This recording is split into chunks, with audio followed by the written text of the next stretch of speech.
Namo Buddhaya. Good evening. Welcome to the Buddha Dharma TV. I'm Dr. Han Lim from Melbourne, Australia. Plant Village is a global community of mindfulness meditation practice center where people are invited to observe retreats regularly. The center is near the cities of Bordeaux in France.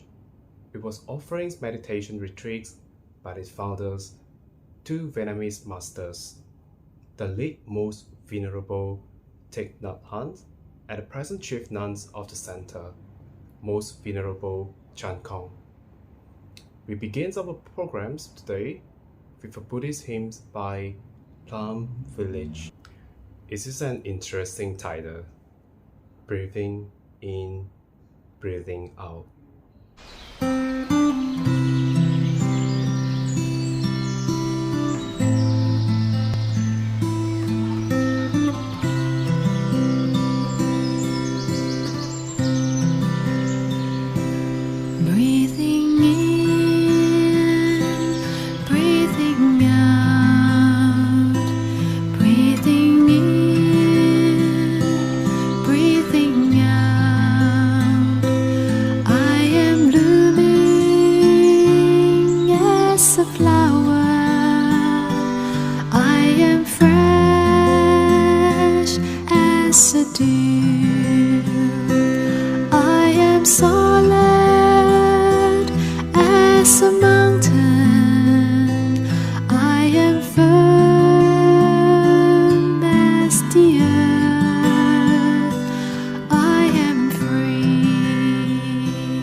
Now, to continue on the same field, here is the most venerable Ajahn Brahm who will talk on hindrances in meditations.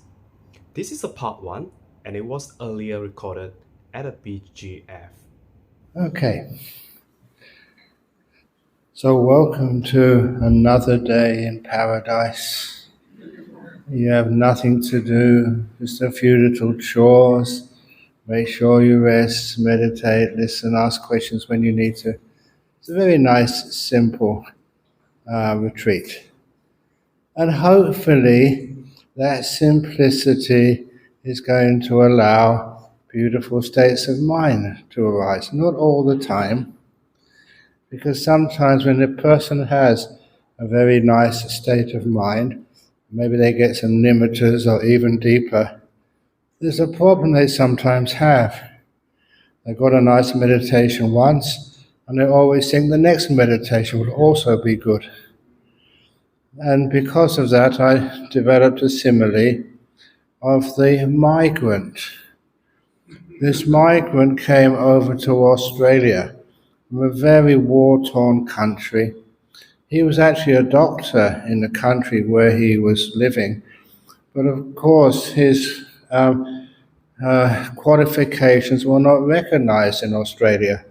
So when he came to Australia, he had to get a job in the building site. He was young and fit and energetic, but after the first day in the building site in Australia, when he went home, his wife asked him, "How much did you earn today?" And he said, "Nothing. They didn't pay me a cent." But he went to work again on the next day and Wednesday. And when it got to Wednesday, he still hadn't been paid any money. And so he thought, these people in Australia, they just exploit poor migrants. They take advantage of them. He didn't want to go to work on Thursday, but he had nothing else to do, so he went to work on Thursday. And again, he wasn't paid. He was very angry. But his wife made him go to work on the Friday. And on the Friday, in the middle of the morning, the boss invited him into the office and gave him a big pay packet. And then he said, "Well, you don't need to do much work this afternoon, just you can go home early if you wish." And then when he went home, he was so happy, and he told his wife, "I finally figured out how things work in Australia. From now on, I'm only going to go to work on Friday." on payday. Of course, you all know, you get paid on Friday in that system because of all the work you've done on Monday, Tuesday, Wednesday, and Thursday as well. It's the same when you have a really nice meditation, a deep meditation. It's not just because now you know how to do it. It's like the paycheck for all the meditation you've done when you weren't seeming to get anywhere. You were getting still, and then you found you were very, very peaceful. That's how it works. So just because you got a payday, say yesterday, don't expect a payday today as well. And just see how it happens. And little by little, the meditation gets more and more peaceful. And you get more paydays. And of course, the amount of cash in your payday gets more and more and more. So anyhow, one of the things I wanted to talk about today was something in meditation which is very, very important. It's a little bit negative, but nevertheless need to talk about it, understand it, and learn how to overcome it. And that is called the 5 hindrances. This is the things which stop meditation getting really peaceful and very happy. And I'm sure that many of you in other retreats have heard of the 5 hindrances. They're not just hindrances to stillness, to samadhi. They also weaken people's wisdom as well. You can probably understand why. Those 5 hindrances, the first one is desire, wanting, involved in the world of the 5 senses, which for most people is everything just about. And then there's the ill will.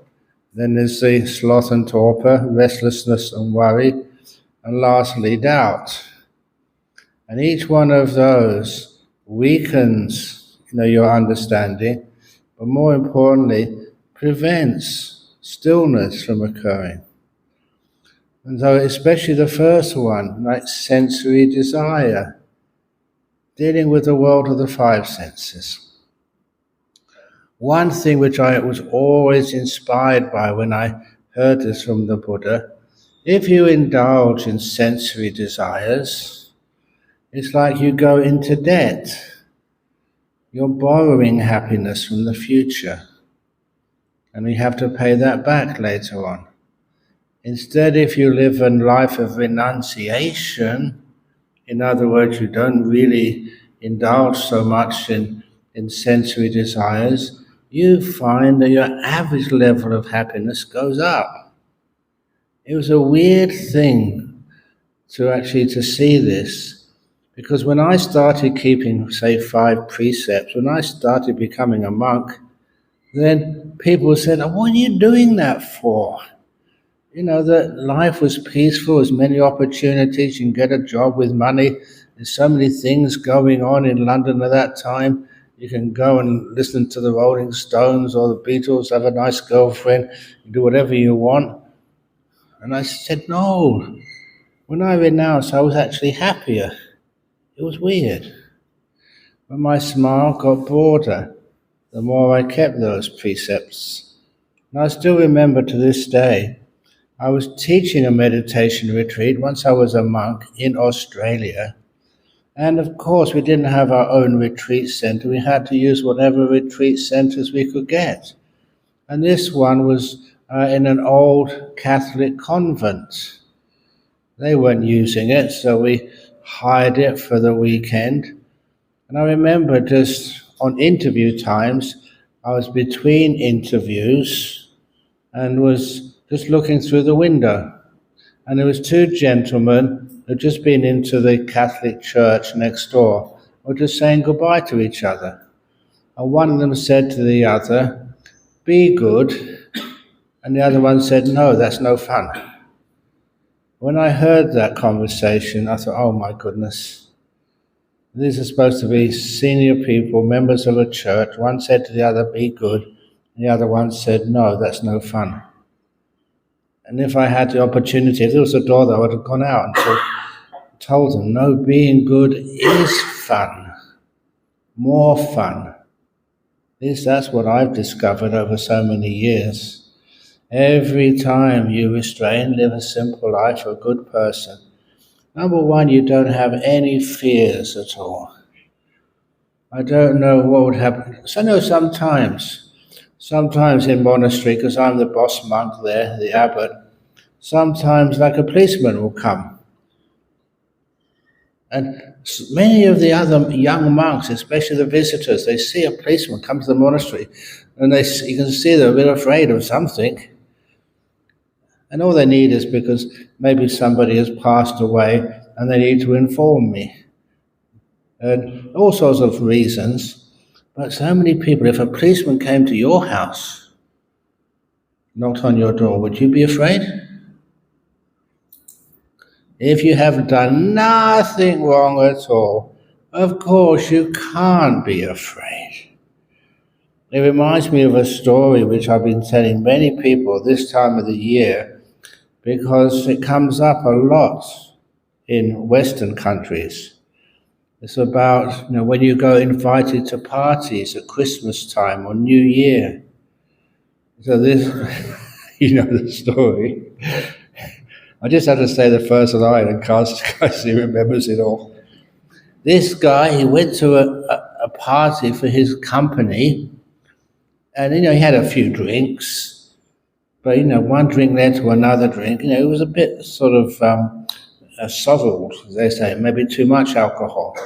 And you have the choice: drive your own car home, or get a taxi, because you're over the limit with alcohol in your blood. He decided, oh, what the heck, chances of getting caught are very low, so he decided to drive his car home. And of course, it was his bad luck. He got caught in a road traffic block. The policemen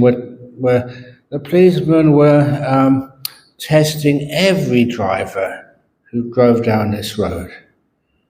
Even at sometimes they're driving me home from a talk over in town. and you get stopped by the police. And many times, I'm in the passenger seat, and Anna Garrica, my driver, is in the driver's seat, and the policeman looks in, and he sees me. He says, "Oh, Buddhist monk. Okay, off you go." At least we've got a good reputation now over in Australia. But anyhow, this guy got caught in the block, and he was about to get tested. Did I tell this story the first day? No, good. Sorry? The talk over in a few days ago. That must have been the talk at Mahindarama. Not this trip, okay. You know the story though, don't you? Anyway, in those days you had to get out of the car, and then they would test your blood alcohol level by having to blow in a tube. So he got out, he knew he was over the limit. He thought, oh, well, I'm going to lose my license, probably get a big fine. It's really awful. But nevertheless, I gave it a try and I can't sort of get out of this. So when they were about to give him the tube, there was a sound, crash! One car had been going a little bit too fast, and there was a road traffic block, and he couldn't slow down quick enough. He went into the back of another car. It was a road traffic accident. And the policeman said, it's more important that I check on this accident than test your blood alcohol level. So he told the driver, get back in your car and go home. He thought he was so lucky. He came within a second of getting caught. But anyway, the story wasn't over. Because the next day, he was woken up early in the morning. Someone was ringing his doorbell and they wouldn't stop. So he got out of bed, he stood in his pajamas, he had a hangover, and when he opened the door, there were two policemen outside. And he was scared at first, but then he thought, I'm not driving a car now. They can't do anything. So he relaxed and said, what do you want? How can I help you? And the two policemen said, would you mind if we look inside your garage? And he thought for a moment, why do they want to look in my garage? I've got nothing there, just my car. And so he went to the garage, he opened it, and when he opened the garage for the two policemen to look inside, he almost had a heart attack. Because in his garage, there was a police car. His car was missing.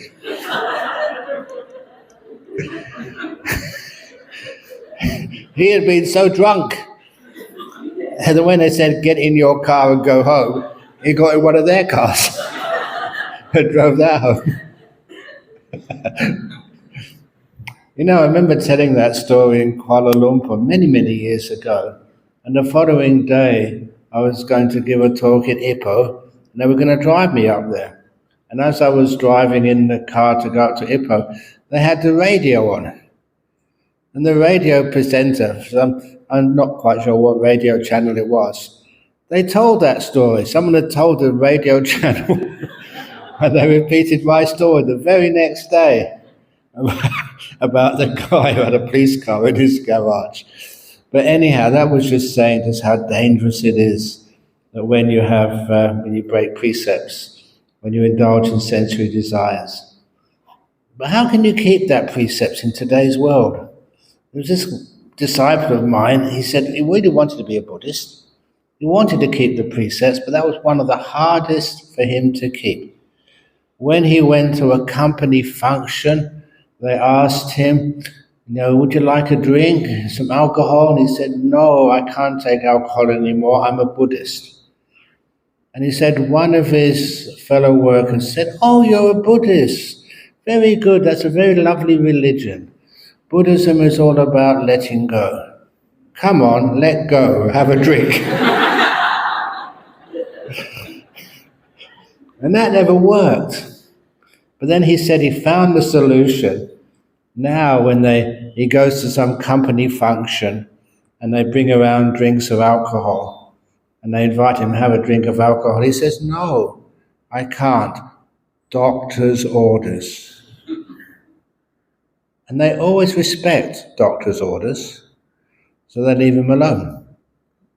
When he told me that, probably what you're thinking too, yes, you're keeping one precept about alcohol, but you're breaking another precept. You're lying. You're perfectly healthy. The doctor never gave you any orders. And that's when he taught me some Dhamma. He said, "Ajahn Brahm, don't you know that many times in the suttas, the Buddha compared himself to a doctor? It was doctor's orders. Dr. Buddha's orders." So he was right. But anyhow, they always say that if you indulge in sensory pleasures, there's always a price to pay there somewhere. And if you can restrain yourself, your happiness, your safety level goes up. You simply got nothing to be afraid of. And you know that because you're a good person, other people would also be good to you. I know that some people say they take advantage of you. No, I found more people are helpful, are kind, are good when you're good to them. It's a beautiful thing to do, but desires actually stop you being good. What you want is more important than what you need to give. So a lot of times, I know somebody said the other day, I answered the question, but I'm going to repeat it. What about, the indulgence in food? That was something which always so disturbed me, because I always thought too, if you indulge in food, that's another sort of sensory desire that's going to stop you getting deep meditation, getting enlightened. And because of that, when I was a young monk, the food I ate in northeast Thailand was disgusting. This was an indigenous culture. We'd only have one meal a day. And just to tell you the sort of food which I ate, this one day we had a bowl of sticky rice, just sticky rice, no salt, there's no salt, there's no soya sauce, no chili, just sticky rice. And then each one of us, something to eat with the sticky rice, we had one frog on top of the sticky rice.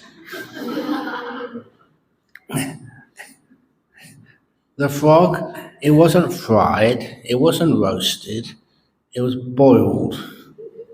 No salt, no seasoning, just as if the frog had jumped into the bowl of hot water and then into your bowl. That's all you had for your one meal of the day, frog on rice. And this is a good story to tell your children if they think that they don't need to study at school. Now, I was interested in science, and I knew one part of a frog from another part of the frog. But the monk sitting next to me, he'd been lazy at school. He didn't know what part of a frog was what. So, once, you ate the meat on the outside, it looks like chicken, then you have to start eating the insides, the organs. You needed it to eat, to survive. It's your one meal of the day. And he, not knowing what he was doing, he pressed the bladder of the frog. Yes, you're right, it still had urine in. And that frog peed all over his rice, even though it was dead. That was gross. But that's what we had to eat. That's all we had. And many of those monks got sick. It was very hard to eat some of the food, whatever crawled on the ground. That's what the villagers ate. They were very poor, subsistence farmers. So you can understand just why. the biggest health problem was your digestion. I don't know what diseases you've had. Diarrhea is okay, but dysentery, I remember having that once. Fortunately, I knew some natural health methods, and so I fasted for about a week, and I asked to have some garlic, raw garlic. Usually don't like garlic, and people didn't like me when I ate garlic because you have the smell all the time. But that's all I ate, just raw garlic for about a week. And apparently that can, it's a natural antibiotic. So that killed all those bugs which were given like dysentery. It's a really horrible disease. You go to the toilet and all that mucus and blood and stuff comes out. It's really smelly. You stay there as long as you can, and then to make sure you're all empty, then you walk back to your hut and you turn around and go back to the toilet again because there's always some more coming out. And that was for about a week doing that. But at least, you survived. And to this day, I realize on your retreats, wherever you go, please make sure you have food which you're used to, food which is delicious, because then you can digest it. And even the Buddha, I read the Vinaya, the Buddha was saying that. Make sure the food is tasty, otherwise it doesn't get digested. It's just the nature of our body to do that. So that's one of those sensory desires which you just say, no, you have to make it reasonably tasty so that people can actually live a healthy life, and especially on retreat, you can have a healthy retreat. And if that's what you can do, then it makes it easier to get into meditation. Your sensory desires are just not there anymore. And even things like 8 precepts. Do you have trouble with 8 precepts when you're here? You know why? Because in the afternoon and evening you don't even see food. You can't smell it, it's not just around. And it's easy to restrain when you don't see these things. I remember as a monk, I was very happy in the monastery. I just have you 1 meal a day or 2 meals if you had a breakfast, and then your body was fine.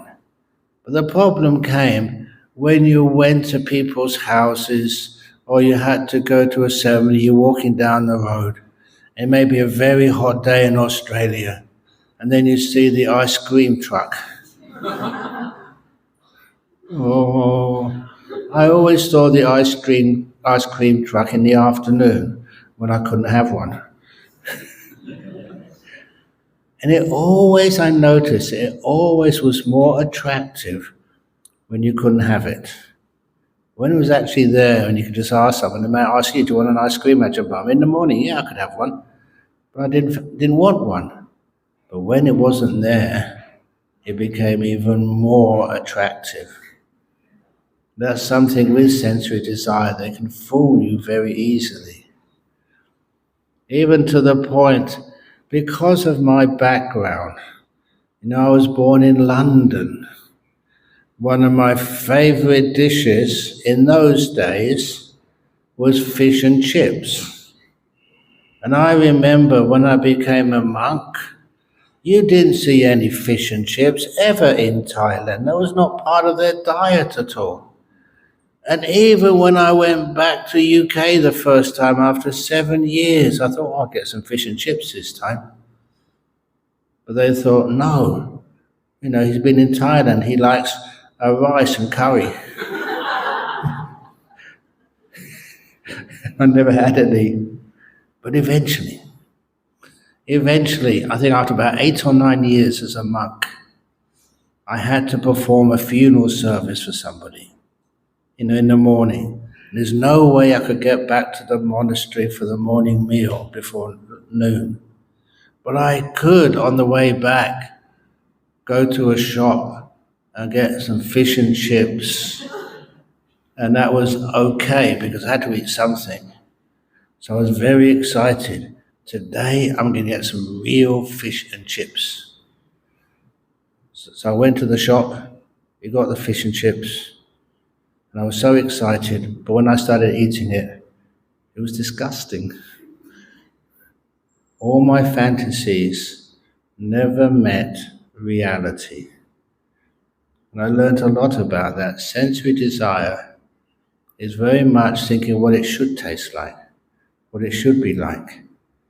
When you actually get it, it's nothing like what you expected. It's really disappointing. But meditation happiness and the joy of the mind, that always exceeds your expectations. That's one of the reasons why, if you want something, you always make it appear much more delicious, much more satisfying, much more exciting than it actually is. That's one of the reasons why it's nice to let all of that go.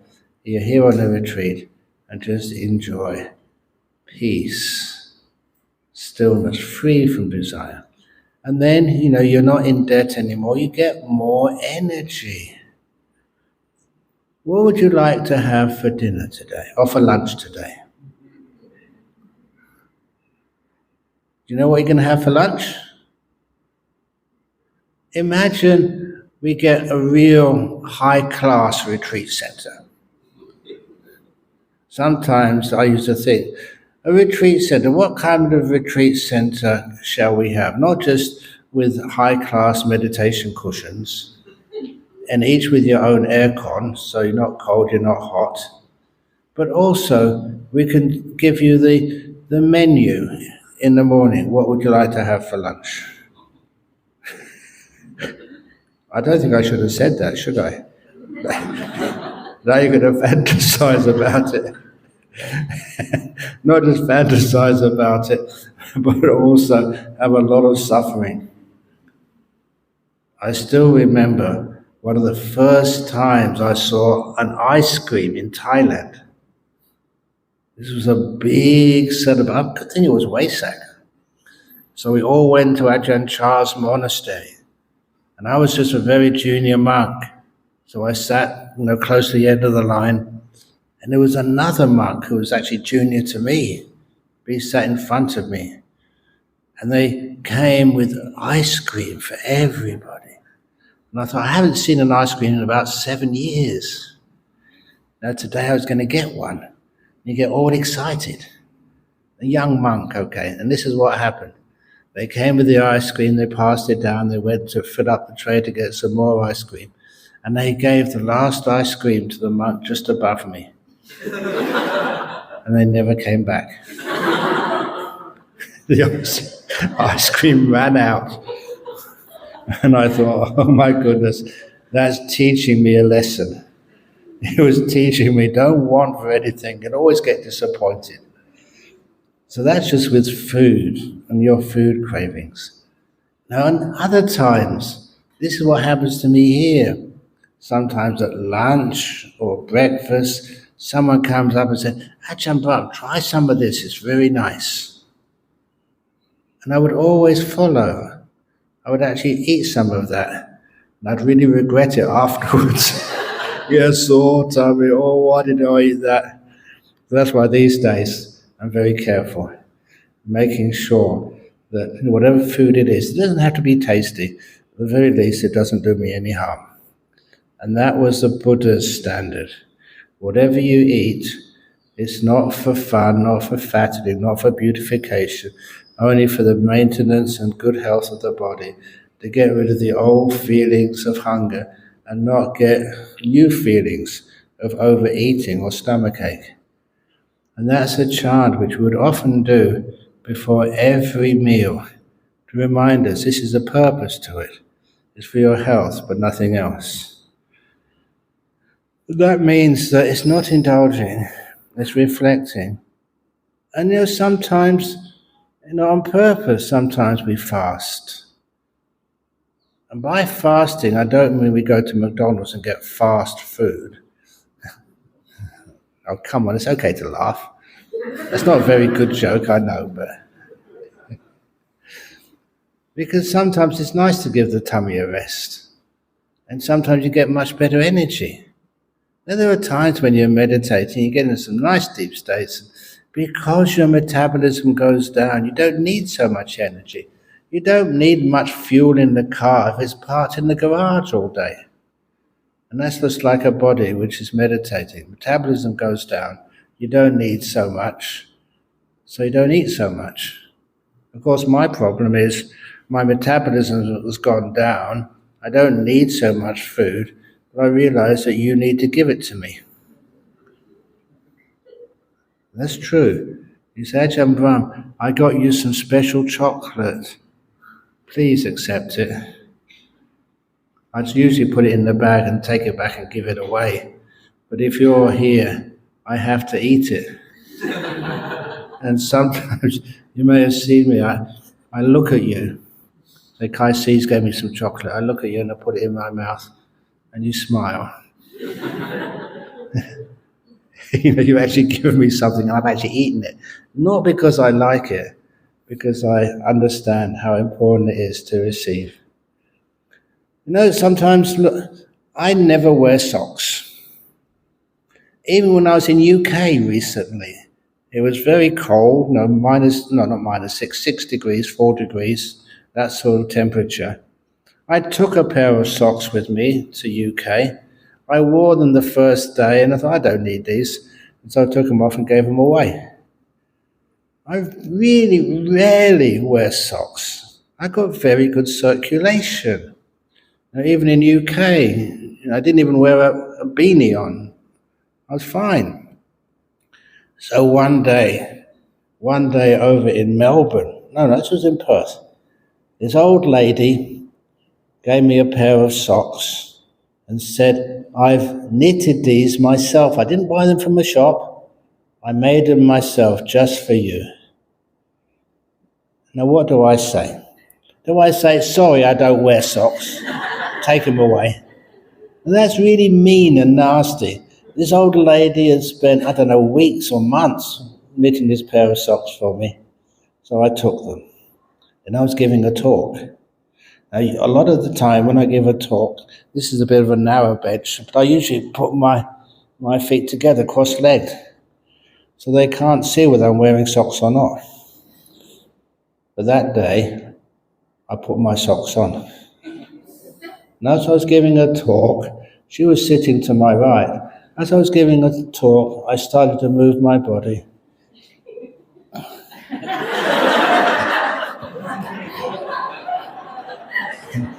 And exposed the foot.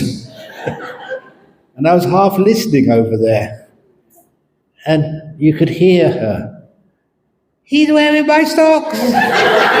He's wearing my socks! And that's a beautiful part of being a monk. Sometimes you can do things you don't want. You don't need sort of socks, but you wear them just to make a person happy. That is my desire, not sensory desire, but desire to value generosity.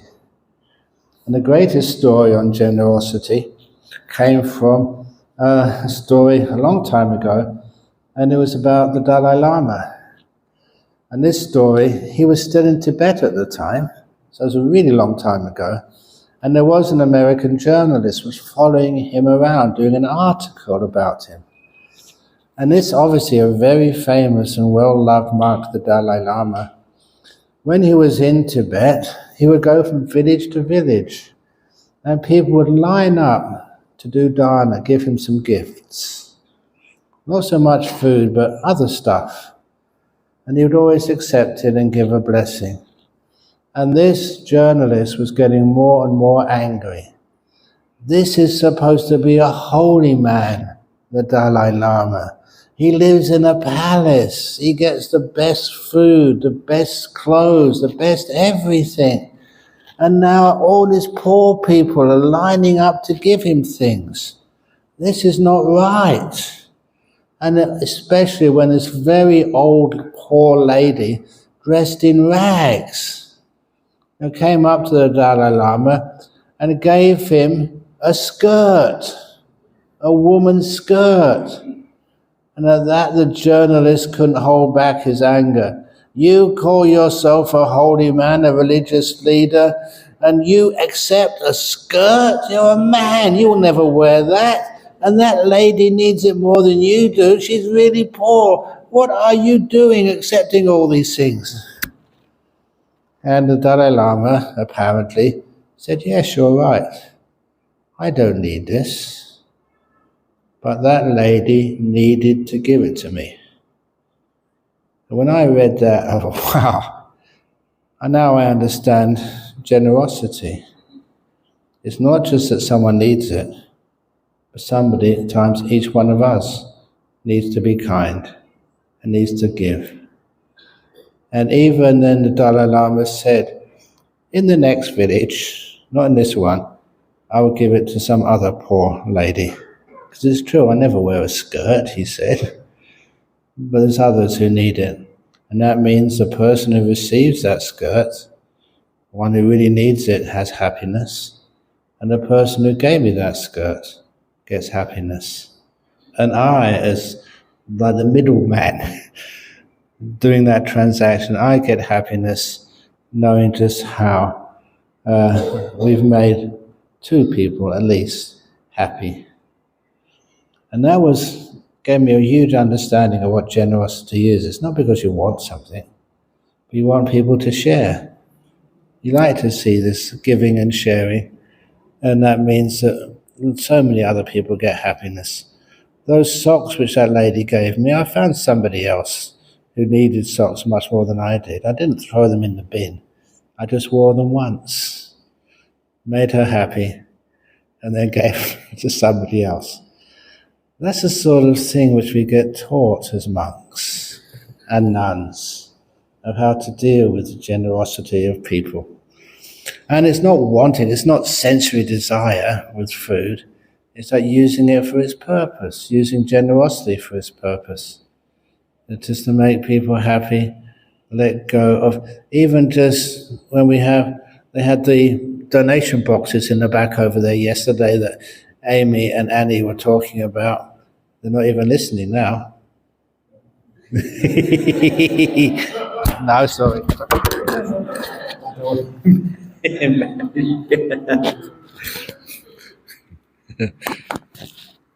But you know, over in Perth, we don't call them donation boxes. You know what we call them? Letting go boxes. Training how to let go. But that's just like the sensory desire they're wanting. And often, I shouldn't say this, but I keep on saying this, it's wonderful that as a senior monk, when you don't get any donations, you know why? Because if I run out of donations, got no money left in the kitty, when I go back to Perth, I can't build anything, I can't do anything, there's no money left, I can relax. Sometimes, you need a donation for this project? No, I want to relax. When you don't have any money, you can't do anything. So anyhow, just that not wanting. You see sometimes people wanting stuff. Even at one conference once, there was one of the attendees at the conference, when it came to question time, they were very, very observant.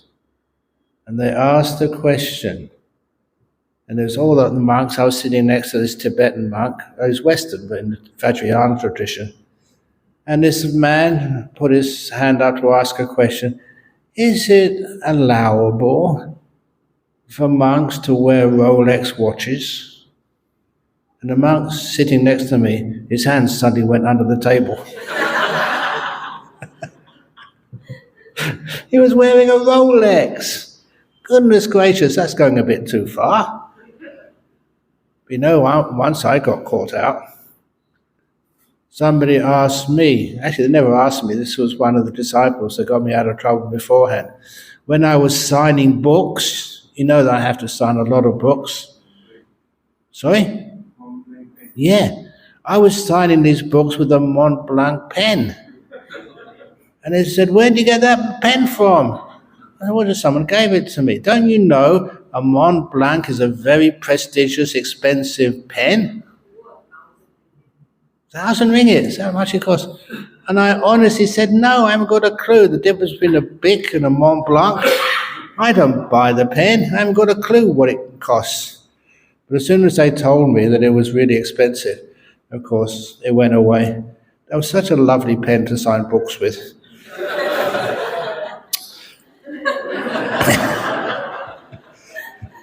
But what I have now, sometimes people ask you, "What do you need? What do you want?" I don't know. But one of the people over in Perth, you got to put your hands up to them. They were smart, and they gave me a birthday gift, which I'm really happy with. A stamp. And it says Ajahn Brahm with a smiley face on the A, just like I actually sign with a pen. But it's a stamp. It's so much easier to do. You get the book, stamp, another one, stamp, another one, stamp. And you can't tell the difference between that and a Mont Blanc signature. So that somebody was using their head and offering something which made my life a little bit simpler. It's only a stamp, it's not expensive. So anyhow, this is when you want something, a lot of time you go scheming, even in your meditation. How can I get this? You think, what food you really want. So you've got a mobile phone. You can call them, grab eats. You just go outside, don't come inside the retreat center. I'll see you outside. So you don't get busted. I still remember, I don't know if I should tell this story, but I remembered it, so I'm going to tell it anyway. There was a new monk who was my attendant. And, he's a bit nervous taking telephone calls, because as a monk, sometimes you haven't taken a telephone call for years. So he had to take the telephone calls. And so one of the other monks, more senior, decided to give him a test. There was a big monastery, so there was like what we call the fax phone, and he called in the mainline phone. And the monk said, "Excuse me, this is Domino's pizza delivery. We've got a pizza for you, but the gate is locked. Can you please come and unlock the gate of the monastery?" And I was sitting next to this attendant monk, and he was so confused. "You mean no one orders a pizza in the evening for Bodhidharma Monastery?" And so I said, "I'll take the call." And then as soon as I took the call, I recognized the voice very well. It was one of the junior monks who was impersonating a Domino's pizza delivery boy. I'm doing it very, very well, just to test out the new monk, just for some entertainment. Sometimes that's what we get up to. I don't know if I should have told that story. But anyhow, it was funny, and everyone was forgiven in the end. So, but anyhow, the desire for sensory comfort, try and make yourself comfortable, but don't go too much for sensory desire. What do you want? And sometimes you look at even the bed, the bunks which you're on. The top bunk, the lower bunk. It's just a bunk, that's all. Just so you can go to sleep and have a nice rest. What else do you want? Food, water, as long as it satisfies the body. You don't need entertainment. Entertainment, you get it from me when I tell funny stories. I don't know what else you want. There's sometimes that even monks, we can't do entertainment. So somebody was really trying to push the envelope, as they say, because we were doing a fundraiser for the nuns' monastery over in Australia, Dhammasara.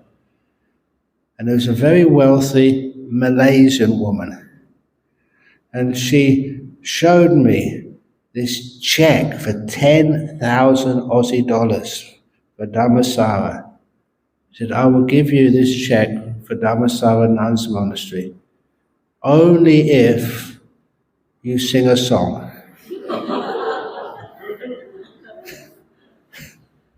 They said, monks can't sing. We're not allowed to. He said, well, if you don't sing, I'll put this check in the bin. They put me in a dilemma. You want to help, create some nice monasteries for women, but then you can't break your precepts. So I figured out the solution. And I said, look, it's really important we have a monastery for women, run by women, for women. I will sing a song. You can record it if you wish, as long as I can choose the song. She said, yeah, of course. So I said, give me the check first.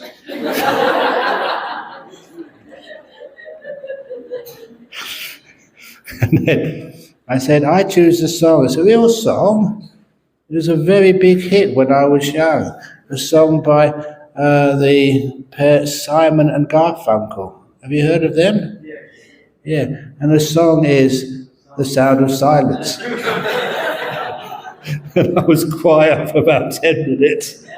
I never sang or said anything. That's The Sound of Silence, my version. Well, okay, you win. So I could keep the check and give it to the Dhammasara nuns. But otherwise, singing you can't do. All that sort of stuff. But you can have the beautiful lightheartedness and fun. When you keep your precepts, it's much easier to laugh. And those people who said, be good, and said, no, it's no fun, I would argue forever on that. No, being good is much more fun. You have more energy, less worries, don't need to defend yourself, and you feel good about life. And people trust you. Wherever you go, that sometimes you say something and they realize, yes, you're being honest. How many people, when they say something, can you trust them straight away? If that's what they say, that's person I've known for such a long time, it must be correct. They may make a mistake or say things the wrong way around, but they never deliberately lie. And it's beautiful when you know people like that. I still remember an old school friend who came to visit me in Thailand. And he was a young man. When I told him, one of the loveliest things to see in northeast Thailand is the morning alms round.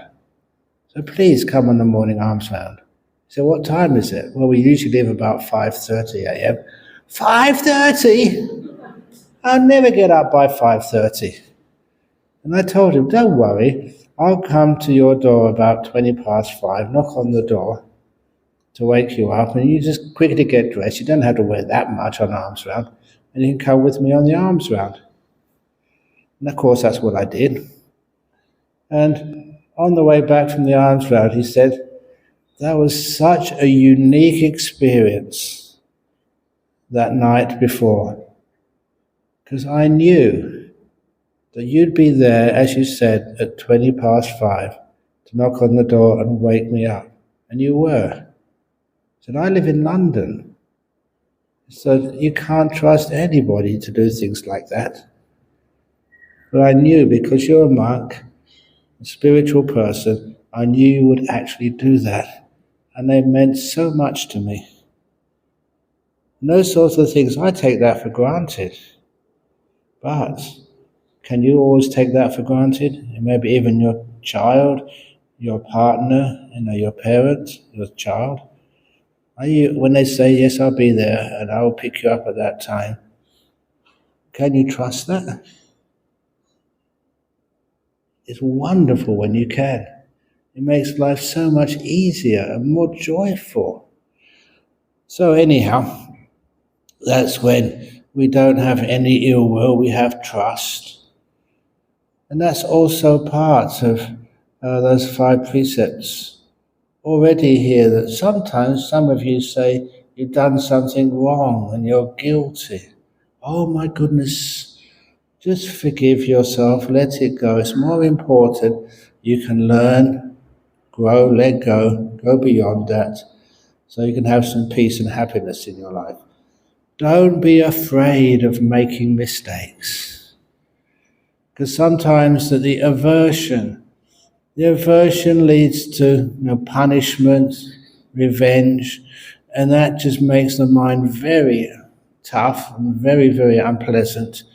And also it means you just want to block away whatever happens. So you never learn about why people make mistakes, why you make mistakes. I always say the mistakes are part of life. I remember giving this talk at a mental health conference in Perth. Now, please excuse the language. It's an important part of the story. If anybody just doesn't like this word, you can actually excise it from the recording if you want to.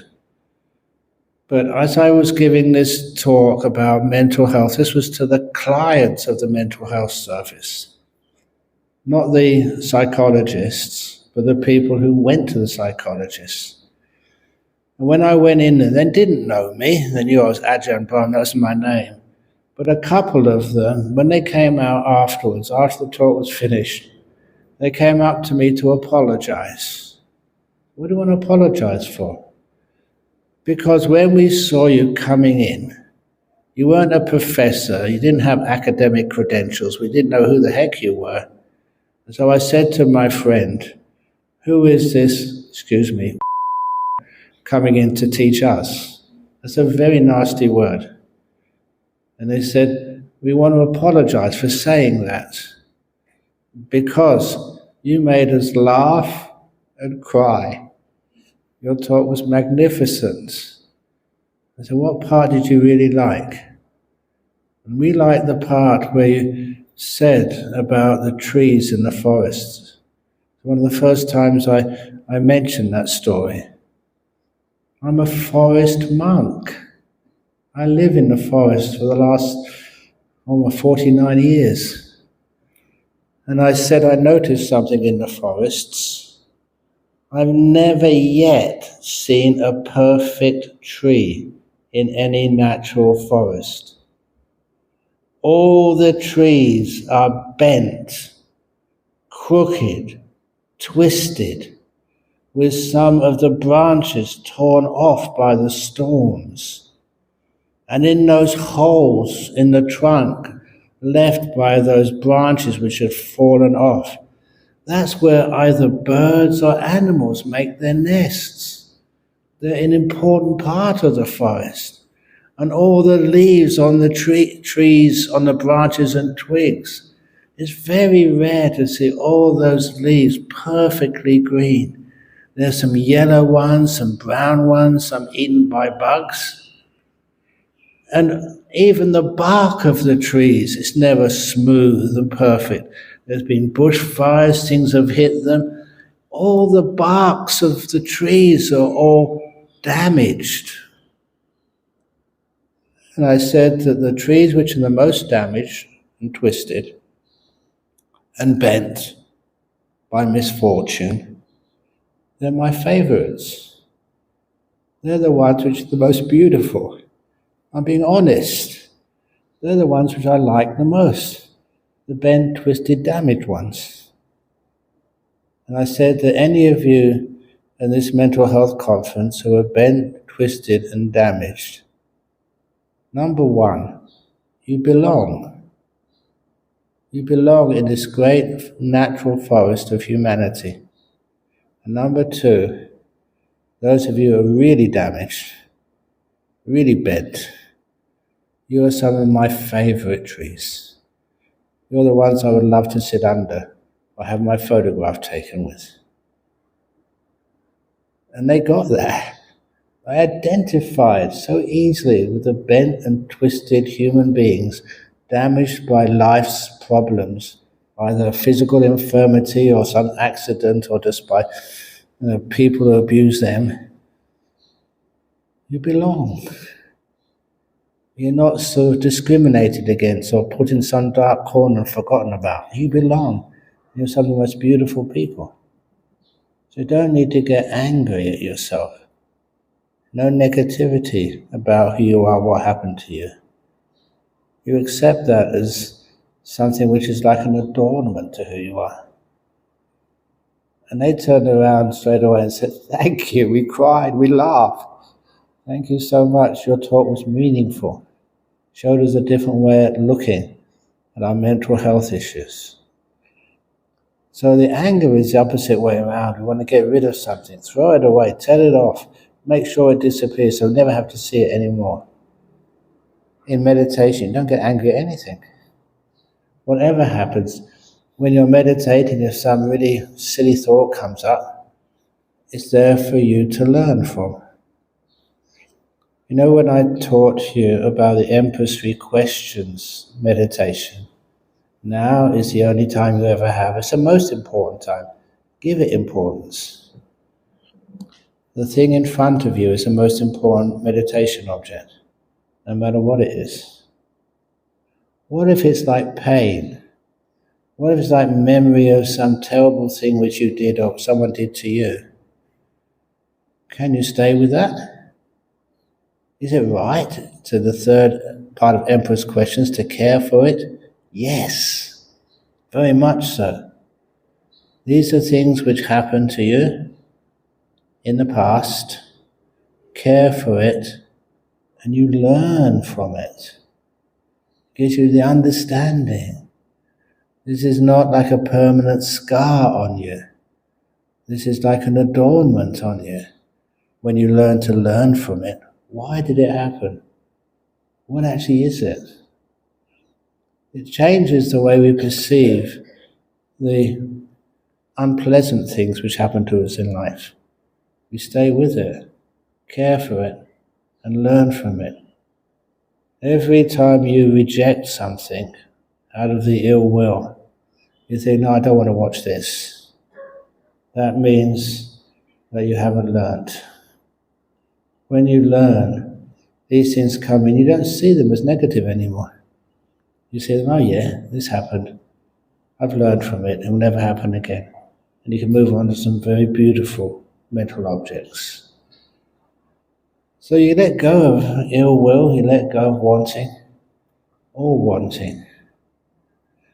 Often when I meditate, if there's some kind of blockage, something, my meditation is not going as smoothly as it normally does. Why? I don't keep on pushing and fighting and struggling and striving. I always like to use that insight. Why? What's going on? And it's nearly always the case. It's because I want something. And that's one of the reasons why, to overcome blockages in meditation, I ask myself, what do I want? What do I want? Until I can find the answer. And sometimes I find stupid things. I want some fish and chips.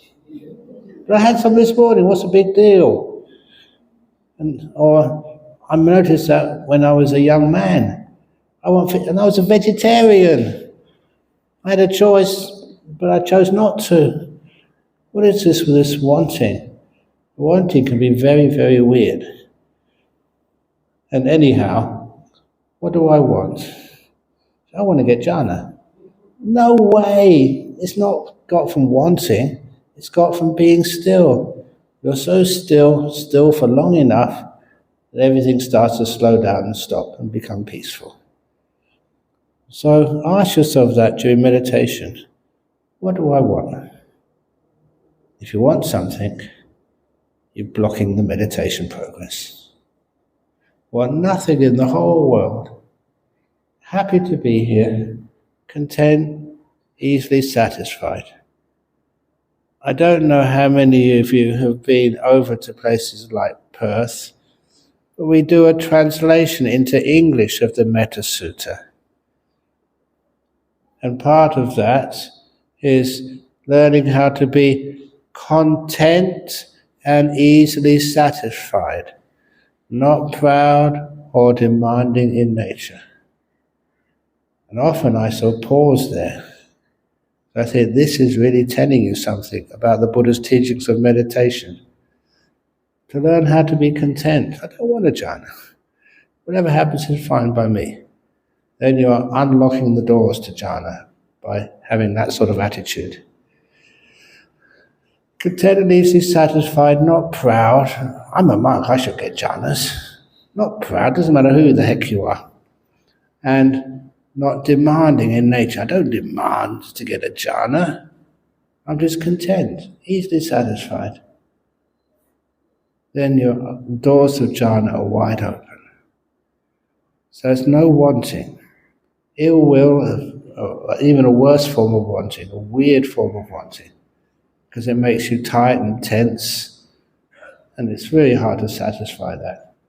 Just leave it alone. Be cool, be peaceful, not wanting at all. Actually, do you know that chant, the metta chant? And some of you do. When you listen to the chant, sometimes you could understand why bhikkhunis have such a hard time in life. Because it says in that chant, we chant it so many times every day, let none deceive another or despise any being in any state. Let none through anger or ill will wish harm upon another, whatever living beings there may be, omitting none. If you know the chant, it's very funny when you interpret it that way. It does mean N-O-N-E, not N-U-N. But nevertheless, it makes people laugh. So then you have the restlessness and remorse. That's uddhacca kukucca. That means remorse. That's why when somebody asks me, is it okay to have remorse? I say, no, it's a hindrance. If you've done something wrong, made a mistake, you learn from it, but you don't make it a psychological barrier to further progress. That's the whole point. You made a mistake, learn, do better next time, and no problem. That's called growth. That's where we get better every time. But it's the thinking about things. I don't know why people do that. Actually, I do know why people do that. Why your mind wanders off. Because you're not happy being here. You want to go somewhere else. Why do people go home and turn on the TV? Or why do they go, even on the way back home on a bus or a train, go and turn on their mobile phone and just chat with people, find out what they're doing? Stupid stuff. Why do you do that? It's a form of escapism. Because you don't know how to be here. And be peaceful right here, right now, enjoying this moment. Sometimes I will confess that once I was on an aircraft and I watched a movie. I didn't listen to it, I just watched it. I never had any headphones. But the screen came right in front of my seat and I couldn't miss it. And the film was called, and many of you may have seen it, Armageddon. It was an adventure movie. But I never had any headphones. So I just watched it without the music, without the dialogue. And I was laughing my head off. It was one of the most funniest movies I've ever seen. In particular, I remember you could work out from what you saw on the screen that apparently there was some big meteor was about to smash into the earth. As soon as I realized that, I knew it would never smash into the earth. If you have any movies like that, no one would go to see them. You know what was going to happen.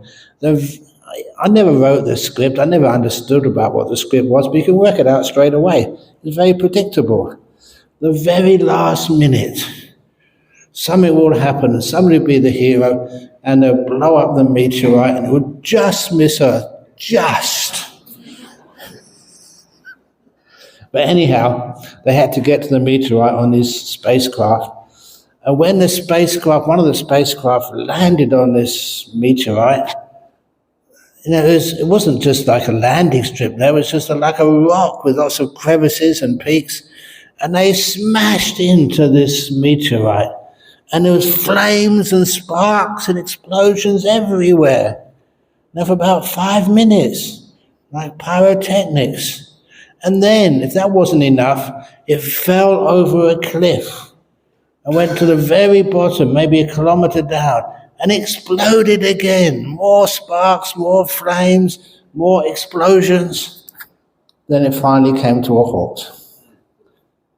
Now that would be enough to kill everybody 10 times over. But then it all went quiet, and I saw a hand come up. The screen over there was coming from underneath somehow or other, and reached onto like some sort of bar and pulled himself up. He'd survived. And I looked at the people sitting next to me, can see the happiness and relief on their faces. To me, it was the most ridiculous thing I'd ever seen, and I couldn't help but bursting out laughing. And especially when his head came up. There was no soot marks on, no sweat, and his hair was perfectly coiffed like he'd just come out of the hairdressers. To me, that's really stupid. How can you believe in that sort of stuff? Well, they all did. I thought, what a great movie that was. Really realistic. Yeah, sure.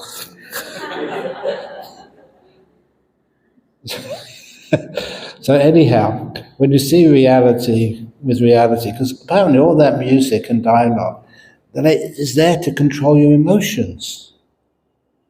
A lot of times, if you ever see it like a ghost movie, you can always see the sounds get very spooky and very low. It reminds me of the story of this man. He came to one of my talks, and after the talk was finished, it went on a bit, as I always do go on a bit, past the usual time. There were 2 ways back home. The first way was actually the long way around. There was a shortcut, but the shortcut meant going through the cemetery. So he thought, I don't believe in ghosts, ghosts can't harm you. So he decided to go through the cemetery. And as he was walking through the cemetery, one thing you notice in the cemetery, the lights on the street are always closer together. In the cemetery, they're always further apart. So it's much darker in the cemetery. So he's walking through, he got to the halfway mark through the cemetery, nothing had happened at all. As he went a little bit further in the cemetery, closer to the exit gate, he could swear that he could hear something following him. It's probably just a dog or something, but nevertheless, he noticed he was walking a bit faster. And as he was walking faster, whatever it was following him, he could hear more clearly. Bump, bump, bump. And he made the biggest mistake of his life. He turned round to have a look. And what he saw was so incredibly impossible and scary. What he saw was a coffin, vertical, but still the cobwebs and the dirt was falling off it. Bump, bump, bump, chasing him. He was being followed by a coffin. So he turned around and he ran as fast as he could. The gate wasn't that far. He thought if he gets through the gate and out of the cemetery, he'd be safe. So he ran fast, but he could also hear behind him, bump, bump, bump, bump, bump. As the coffin was chasing him, he got outside the cemetery gate. But the coffin never stopped. It went down the road, chasing him. He was really in big trouble. But then his house was very close by. So he got to his house, he got like a garden gate. He never opened the garden gate, he jumped over it. Saved time. And he could see, bump, bump, bump, bump. The coffin was catching up on him. Vertical coffin. No wood and the dirt all over it. He didn't know what it was following him for.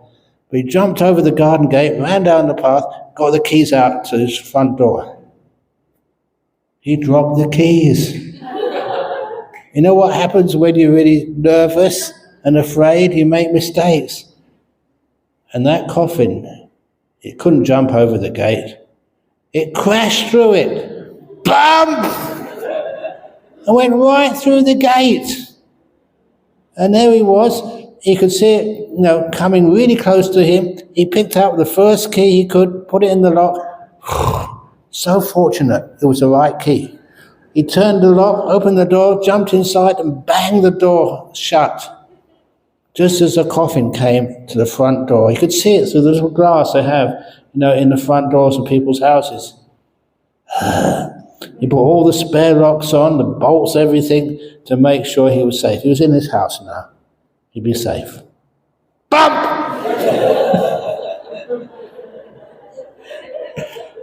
The coffin started to hit the front door.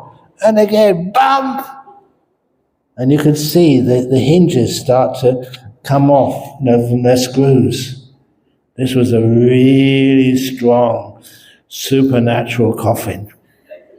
What to do now? It was only a matter of time before that coffin broke through the front door of his house. And then he would have no place to hide. He had an idea. He went up the stairs to the second story, to the only other room which had a lock on it. Now, the bathroom. So he went inside the bathroom, locked the door, and before he did, he just looked, bang! The coffin broke down the front door, and the coffin came inside his house, and the coffin looked to the left, couldn't see him, looked to the right, couldn't see him, and the coffin looked up and saw him. So he jumped inside the toilet, the bathroom, locked the door, and went against the wall just hoping. But he could hear the coffin bump, bump, bump, was climbing the stairs. And then bump, as the coffin started crashing against the bathroom door. He knew he had no hope. If that coffin could break through the garden gate and the front door, the bathroom door was so weak. So he just waited. Bump! Bump! Bump! And the coffin broke through. The door of the toilets just fell to the ground. He was face to face with his coffin. No more escape. Almost instinctively, he reached for something to throw at the coffin. He got this bottle of medicine from the bathroom shelf and threw it at the coffin. It was a glass bottle. It broke, and all this brown liquid fell on the coffin. And the coffin stopped moving, never moved again. What he had chosen was cough mix. It stops the coughing.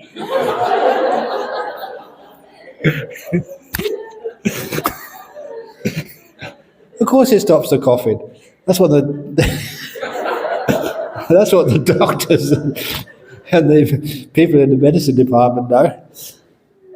So if you want to get chased by a coffin, make sure you've got some cough medicine. Throw it at the coffin, and that will stop the coughing. Thank you for listening. Sadhu.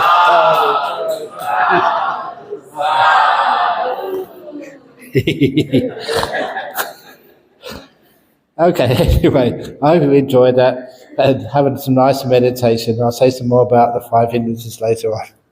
Very often I say to myself that I don't have the time for Dharma practice.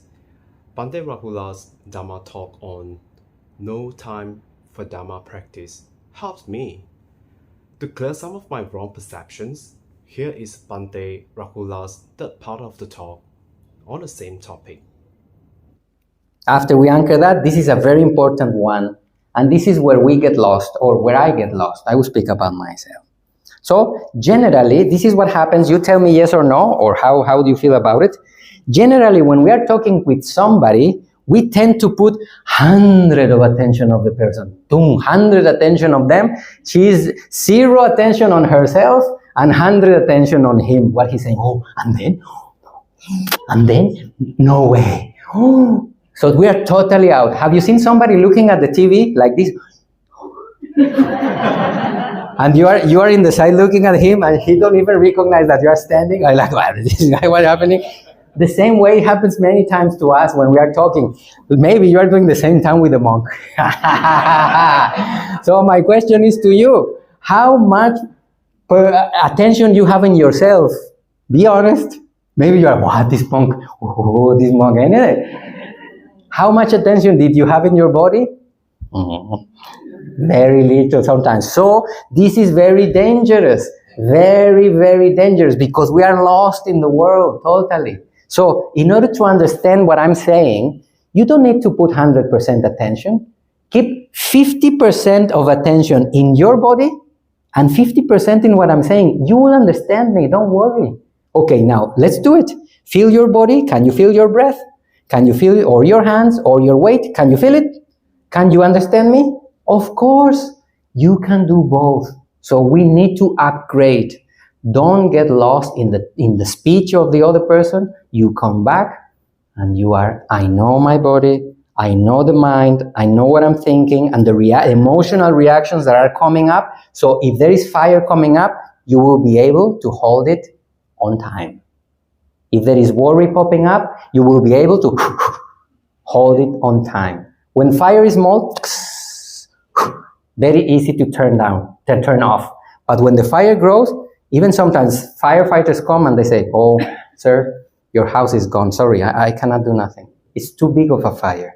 The same happens with anger. The same happens with fear. Inside, we are burning. The same happens with anxiety, stress, worry. Isn't it? Why did it grow? Because we allow it to grow. We didn't check when it was small. And remember, all the fire starts small. There is no fire that, have you seen fire like this? Alakabu, like this? Not possible. Fire always starts small and it takes time to grow. The more mindful we are, the sooner we will be able to catch it, put water, and turn it down soon. So this is one of the tools that we can use. 50 minimum, this is the minimum, 50% of attention in your own body and mind, and 50% of attention in the world. Enough. Cola. You say cola, no? Cow. Cow. In Cantonese, cow, isn't it? Cow, like,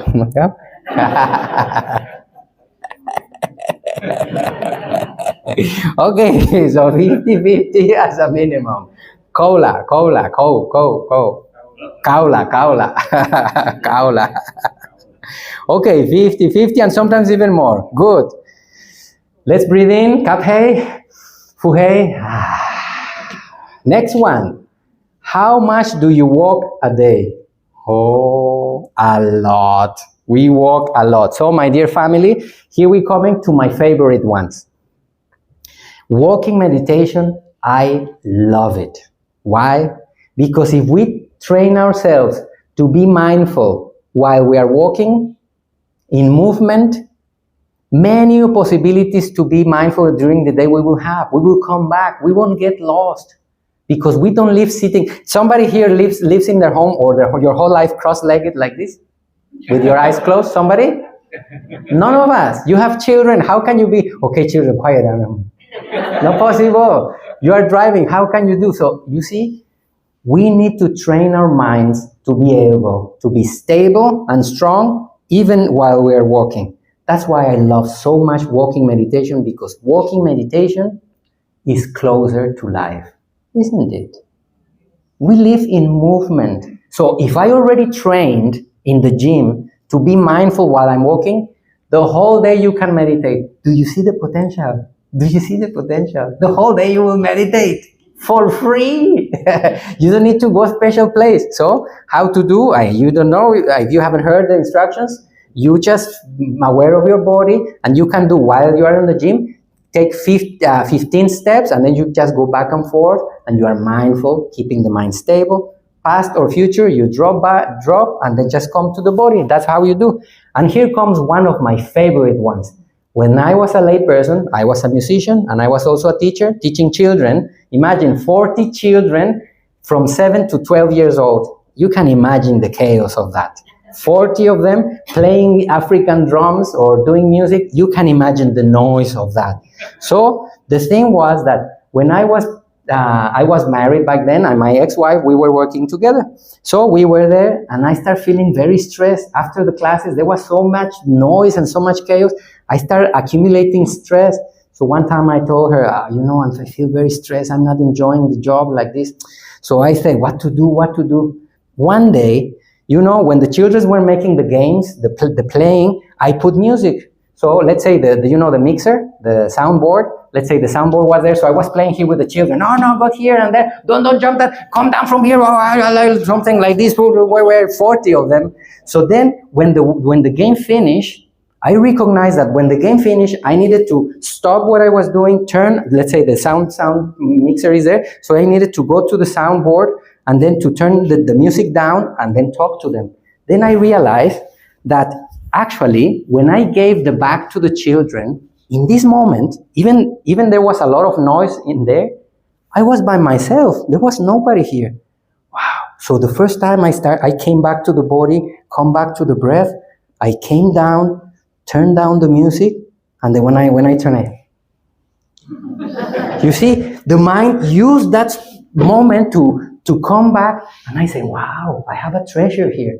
From then on, I started using those moments, these transitions from activity until activity. I reclaim those transitions, and I was actually meditating in a few seconds. I was coming back, calming the mind, and I used to as I tell myself even up to date, come back, come back, come back. So this is my next recommendation to you. Whenever you have a space to walk from place to place, just come back. Reclaim those spaces. How can we do? Let's say this is the floor plan of our home, isn't it? So here is our home, and then many times we go to the bedroom, and from the bedroom to the toilet. How many times you do that a day? Wow, many times, especially on weekend. How many times we go to the toilet? Many times, isn't it? For washing the hands, for going to pee or whatever comes. So instead of being mindless in this little transition, just come back. Use those steps to come back. Try it, my dear family. This is one of my most precious tools that I used when I was a layperson. Since I was coming back many times from the room to the kitchen in the morning or any time, I was using the house became my monastery. So I was coming back, and since I was coming back throughout the day in the different activities, the mind was never agitated by the end. The mind kept quite stable and even wholesome, and it was growing in meditation because I was reclaiming all the transitions. This is how I call this tool. Please, my dear family, reclaim all your transitions. Bring them back. Come back, and this is a moment just for you. Not just going to the toilet, meditating while we are going to the toilet or kitchen. And you can do that, not just that in your home, but also how many activities we have. Going to home, work, house, going to your family. You will start using all of that, not just in the house, but also commuting. Anyway, I'm going to job, I'm walking, I will meditate. So you get the point. Use any transition, and you will see how much time. Many people complain, Bante, I don't have time for meditation. What? You don't have time for meditation? Just gather all this. Wow, you have minutes and minutes or even hours of work, walking and etc. The point is made, isn't it? Clear? Clear, it's done. Look for the next one. They came complaining, Bante, to a monk and a teacher that many of us love dearly. They came, Bante, I have no time for meditation. Here is his reply. He said, if you have time to breathe, you have time to meditate.